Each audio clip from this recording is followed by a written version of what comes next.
Hello and welcome to this AWS webinar. This is the second webinar in our DevOps series where we're taking a look at how you can adopt DevOps techniques within the enterprise and use that as a mechanism for improving the speed, efficiency and reliability of software-enabled innovation within your organization. My name's Ian Massingham. I'm a technical evangelist with Amazon Web Services based here in Europe, and I'm going to be your host for today's session. In the first webinar, which took place 3 weeks ago, we gave a quick overview of DevOps and what the adoption of DevOps practices can mean for organizations. Also a few examples of larger organizations that had adopted some of these techniques in order to improve the speed at which they could deliver software-enabled innovation to their customers and to their other stakeholders.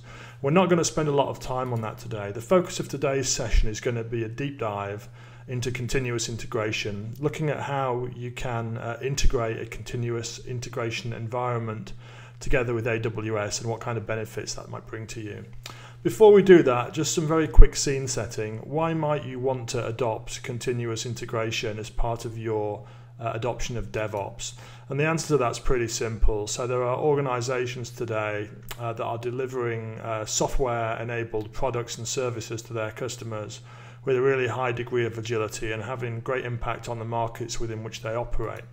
And this has led many traditional organizations to reach the conclusion that they themselves can't afford to be slow. They need to be quick and nimble and a little bit more like some of those high-profile startup brands that we just looked at a second ago. And when you consider this in the context of traditional software development and delivery techniques, continuous integration can solve a challenge which is in one book looking at extreme programming techniques was called integration hell. This idea that the more you branch away from your baseline, your mainline development code base, and the longer you spend in those branches, the bigger and more complex the integration task becomes for reintegrating the changes that you might have made. So the principle here is essentially that rather than branching and letting those branches run for days or weeks, we're going to continuously integrate code branches back into the mainline development base. And we're going to use that as a mechanism for cutting those integration tasks up into more manageable chunks and employing something that I'll show in a second to help those integration tasks become more reliable as a result of them being repeated more often. And the basic principle of continuous integration is this. The more you practice, the luckier you get. It was actually a golfer that said this, Gary Player. But in the context of continuous integration or integration more generally, what we're saying is the more times you undertake your integration tasks, the more effective you will become at carrying out those integration tasks and the less issues you're likely to have. And that's the whole premise behind the use of continuous integration techniques. And there are 10 principles that underpin this. And those are shown on these next couple of slides. So keep the build fast, make sure that you've got sufficient resources and the build is sufficiently automated in order to keep the time taken, elapsed time taken to undertake that build at a minimum. Test those builds in a clone of your production environment, so you've got a highly representative test environment that mirrors what you have in production. Make it easy for stakeholders to get the last deliverables and make it possible for everybody to see the results of the last build. And automate deployment. Okay. And then the next 5 principles: maintain your code in repositories, so version controlled repositories. Git's obviously a very common tool here. Automate those build processes using some of the CI tools that we're going to talk about later in today's session. Integrate testing into the integration process so that builds and tests are integrated and the build self-tests. Ensure that the branches are not allowed to persist in a branch state for a long period of time. So get everybody to commit with the maximum degree of regularity that's possible, certainly every day, if not on an intraday basis. And that every commit to the baseline should be built and of course tested during the course of the build. And that will help address some of those issues that we talked about with long duration branches and some of those integration overheads that can arise from doing that. So review and follow those 10 principles when implementing your continuous integration environment. Components of a continuous integration environment. So how do you build this? Obviously everything's centered around those developers, and they're going to be working with a few different tools: a source code repository, a project management server, and a continuous integration server. And they're essentially going to get their tasks from the project management server. These might be feature requests or issues that have been raised during user acceptance testing and the like. Those will be lodged in the project management server. The developer will pick those. They will obviously create a branch which implements that feature or attempts to fix whatever the issue has that's been highlighted, and they'll submit code into a source code repository in response to those tasks. And once they've done that, they'll schedule build operations with the continuous integration server, which will build on a recurrent basis, fetching code, executing code quality tests, lodging those test results back in the project management server for review by the developer, and then building output in the form of documents and of course binaries or packages for installation. So very simple workflow, and there's 3 core tool components that are going to be required in order to construct this. Today we're going to be focusing on one of them in detail, and we're going to do that in this next section where we take a look at continuous integration on AWS. So the typical components we've just touched upon earlier could look something like this on AWS, where your continuous integration server, your source code repositories, and your project management server are all hosted on the AWS platform, on AWS services using EC2, RDS, EBS, and other services. Access is via DNS, which is managed and hosted in Route 53, and the builds themselves are lodged into the Amazon S3 durable storage service. So you can use the AWS environment to create all of the components that you need to operate your CI environment in the cloud.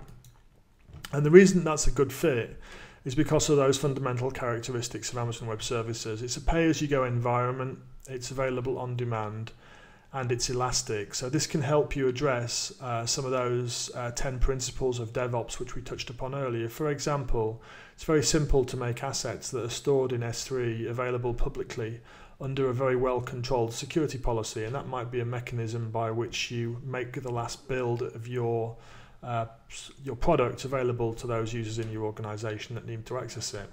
In order to keep your builds performant, you can scale the environment in an elastic manner, adding additional build slaves or changing the performance characteristics of the environment by adding or removing resources in order to optimize performance and cost. So these characteristics, fundamental characteristics of AWS, make it a really good fit for this kind of use case. And of course, the platform itself is programmable. And the main tool we're going to be focusing on today when we come to show you some demos in a few minutes is something called AWS CloudFormation. This is a stack-based deployment service that allows you to define the components of a stack of resources that you want to use for deploying either a CI environment or another application. Define that procedurally in a template document, and that procedural definition will represent a known configuration which itself can be stored within a source control system. You can collaborate, of course, using that source control system and share those templates with other people. So they're just a set of files essentially. And you can also have this being a parameter-driven tool where dynamic and user-driven templates allow for template reuse with customization. So it's a very powerful tool. There's also a wide variety of different open source applications that have been templatized using CloudFormation and made available for your use via this CloudFormation template library. And you'll see there's many development tools in there, developer tools in there, that you might wish to use as part of your development tooling framework or CI environment. You can see there we have Redmine featured as an example on this particular template set here.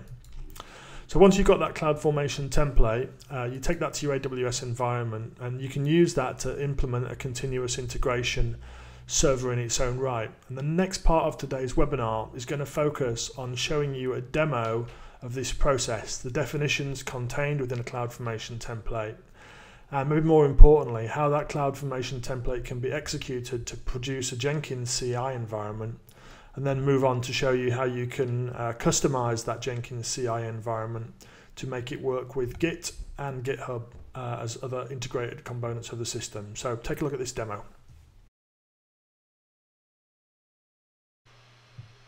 In this first demo, we're going to quickly review a couple of CloudFormation templates which can be used to automate the build out of the Jenkins CI environment. The first template you're looking at here is VPC scaffolding template. So this creates the network resources that we'll then deploy our Jenkins CI environment into. We're building out public and private subnets here. Public subnets you can consider in this particular scenario as DMZs, which will be used to isolate the Jenkins instance itself from the internet. Building out a NAT instance, which will allow the Jenkins instance to access the internet when it needs to access internet services. And we're also building out an elastic load balancer here, which will be used as a proxy for getting connection requests in from the internet onto the Jenkins host, whilst keeping the Jenkins host in that isolated private subnet itself. And then lastly, you can see we're going to call another embedded CloudFormation template here, which we're going to fetch from S3. And this second template, which is the template we're going to download from S3 and execute, contains the definitions that are required to build out the Jenkins instance itself. So this is where we do our software installation onto that instance. You can see the RPM import command there, and installing and configuring a variety of different Jenkins plugins that we're going to use to execute components of our integration workflow once our instance is built out. And then lastly, we're going to set access keys, and we're going to switch on services that are required to make our Jenkins instance functional. And if we jump over onto the CloudFormation console itself, we can execute the first one of those two CloudFormation templates that you saw in that previous video. And here we are going to execute, or rather upload and execute that VPC small infrastructure CloudFormation template. And by executing that template, we're going to build out the resources that we need to create our Jenkins CI environment. You saw there default settings being accepted for a number of parameters that were defined within that template. We're asked to confirm the creation of IAM related resources once we execute our template by clicking that confirmation box.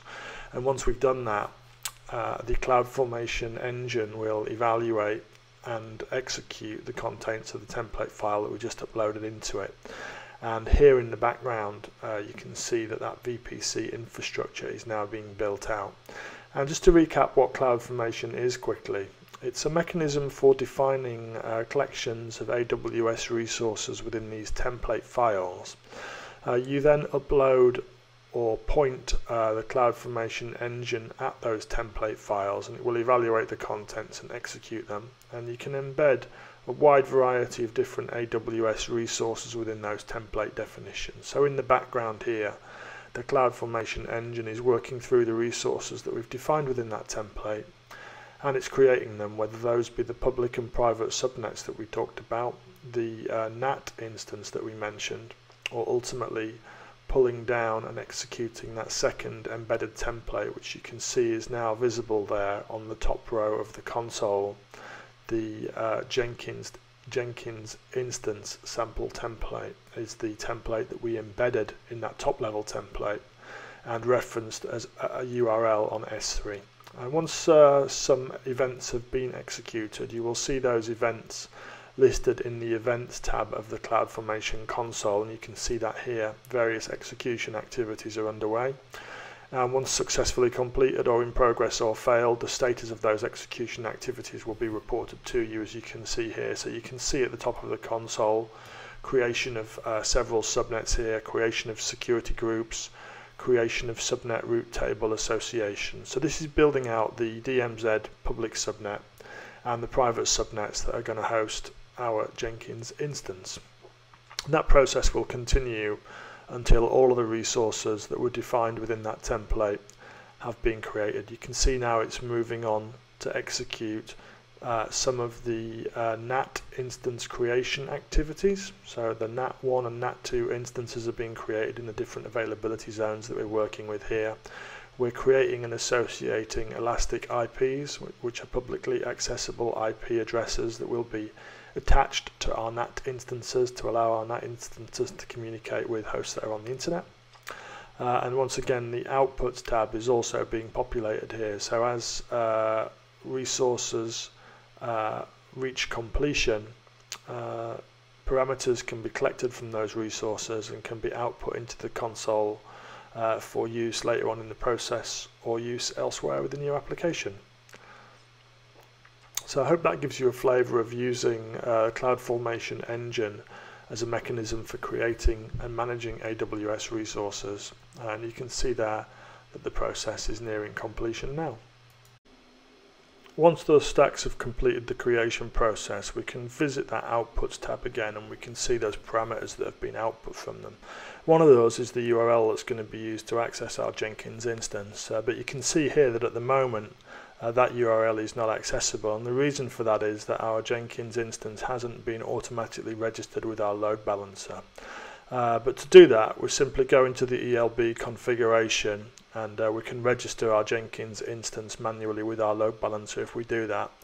And in a couple of seconds on refresh, you'll see that the Jenkins instance is marked as in service and has been registered with that load balancer. So we're now able to direct traffic onto it. And if we visit that URL again, you'll see that at this point we're taken to the default installation page for Jenkins. We can go into the management interface here at this point and start to configure or finalize the configuration of the Jenkins environment. And you can see here, for example, that those plugins that we installed via our CloudFormation template, grabbing those plugins from jenkinsci.org, positioning them at the appropriate location in the file system, and then setting permissions and ownership on those plugin files.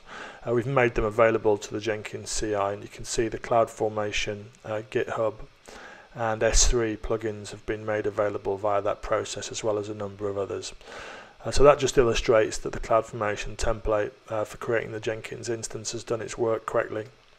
We'll now go in and configure security on our Jenkins host. Obviously, security is a priority when operating this kind of environment. We've already showed you the way in which we've placed the Jenkins server instance itself back in that private subnet and use the DMZ as a mechanism for securing it.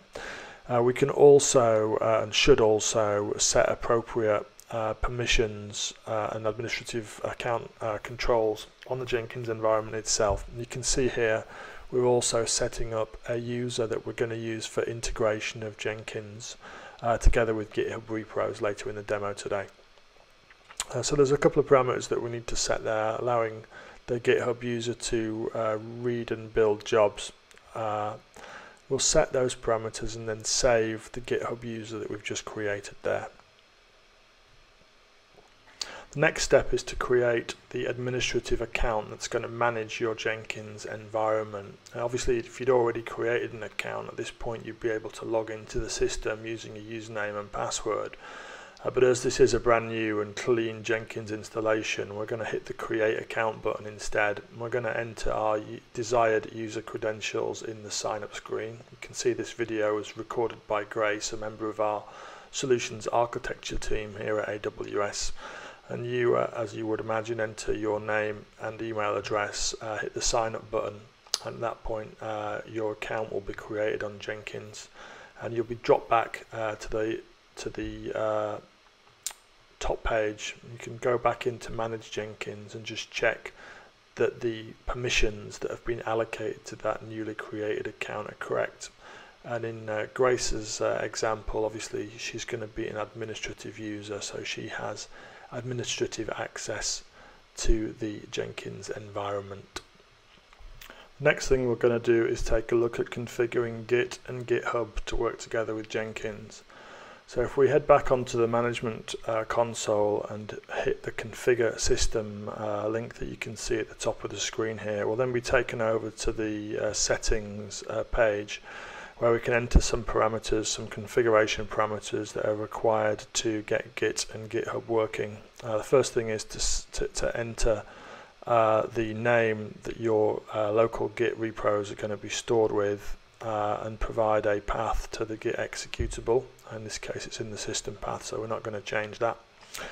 And then we'll head down to the bottom of the dialog, and you'll see there's further settings here for configuring Git, local Git repos.